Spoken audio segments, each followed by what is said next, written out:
This is Inside Indiana Business Radio for the morning of Monday, January 8th, 2024. I'm Alex Brown. The CEO of Wisconsin-based Hendricks Commercial Properties says he is confident in what he believes is a good collaborative effort behind the proposed $600 million transformation of Circle Center Mall in downtown Indianapolis. Rob Gerbitz spoke about the project on Inside Indiana Business Television. I think what's most important to us is everything that's going on around Circle Center. Yeah. That's what really intrigued us. And beyond that, too, is our relationship with the state and with Mayor Hogsett and his whole team has been really, really good. Gerbitz noted that projects such as this are difficult to pull off, but the collaborative nature behind the Circle Center project, expected to take 10 years to complete, has been key to bringing it to fruition, and that will continue throughout the process. Forbes is out with its 2024 list of the best states to start a business, and Indiana has fallen from its previous number 1 position. The Hoosier State is ranked number 2 this year, behind North Dakota. The annual ranking is determined by evaluating each state on multiple metrics across 5 categories: business costs, business climate, financial accessibility, economy, and workforce. The Greater Muncie Chamber of Commerce has moved into a new downtown office, an upgrade the chamber calls a significant milestone. Needing more space and desiring greater visibility, the new office is in a historic building at 104 East Main Street. The new office will open to the public early this year.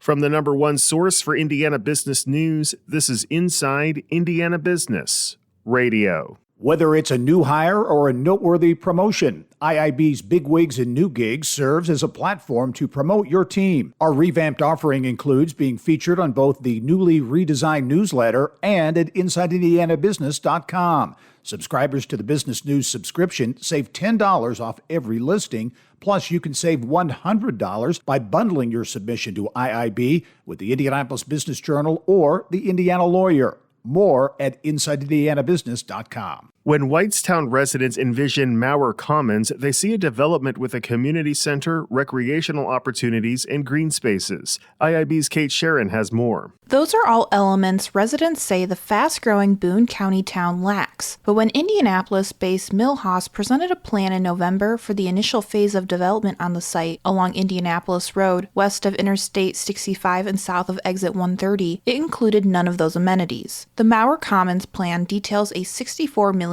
first phase to transform the former Rex Incorporated junkyard into a mixed-use development with a 125-room hotel, a 228-unit apartment development, and 75 for-rent townhouses. A project map shows a sports facility, about 34 acres of public park and recreational space, an aquatic center, and retail and office space that would be built in future phases. But there is no timeline for those components, leaving residents worried they might never come. Jeffrey Wishek, who represented areas west of I-65 and Whitestown's District 4 from 2016 to 2023, said the plan unveiled in November for the initial phase was a letdown because residents expected to see more than housing proposed. Tom Sardelli, Director of Development at Millhouse, told the IBJ that Millhouse has made sure to preserve areas for sports and recreation in its development plan. He said market conditions and the cost of utility and construction work necessitated that the apartments and townhouses be constructed first. Kate Sharon, Inside Indiana Business Radio. Fort Wayne-based Franklin Electric Company announced last week that its subsidiary, Headwater Companies, has acquired LCA Pump, based in Springfield, Missouri. Financial terms of the deal for the company, which does business as Waterworks Pump, are not being disclosed. Waterworks Pump was founded in 1993 and provides groundwater products and services to customers in Missouri as well as parts of Arkansas, Oklahoma, and Kansas. The acquisition closed on December 31st, and it was not clear if any jobs would be negatively affected.